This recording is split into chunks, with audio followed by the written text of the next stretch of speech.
Experience ఎలా ఉంది madam? చెప్పా ఇప్పుడే, నాకు మాటరాని మౌనం ఇది అలా ఉంది. కానీ ఇంకా వైపు చూస్తే ఐ థింక్ బిగ్ బాస్ లో నేను ఎంత నేర్చుకున్నా అంటే చాలా చాలా నేర్చుకున్నా అనుకుంటున్నా. పృథ్వీ ముందు 3 weeks లో కొంచెం అగ్రెసివ్ ఉండే, కానీ ఇప్పుడు తనకి గేమ్ మీద ఒక హోల్డ్ వచ్చింది. So is playing amazing. Spelling అది నాకు తెలియదు.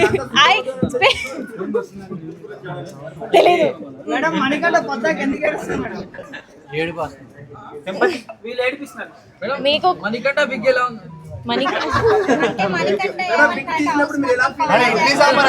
ఒకళ్ళు అడగండి.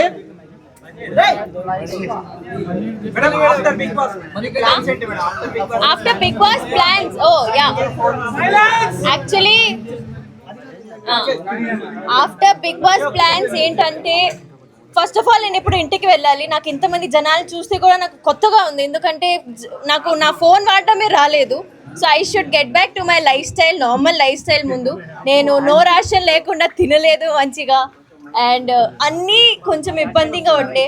Once I get back to my self, అప్పుడు అగైన్ ప్రాజెక్ట్స్ వచ్చినా రాకపోయినా ఐ హోప్ వస్తాయి దేవుడు. సో అవన్నీ మంచిగా క్యాల్కులేట్ చేసి మంచిగా పిక్ చేస్తాను నా ప్రాజెక్ట్. అంతే. ఫుడ్ బాగానే ఉంటుంది, మేమే వండుకోవాలి కదా. I'm a very good chef అండి, నేను మంచిగా వండుకొని తిన్నా. ఫ్యూచర్ లో మీరు కోరుకుంటే చూడొచ్చు అండి, మీరు బ్లెస్ చేయండి నాకు ప్లీజ్.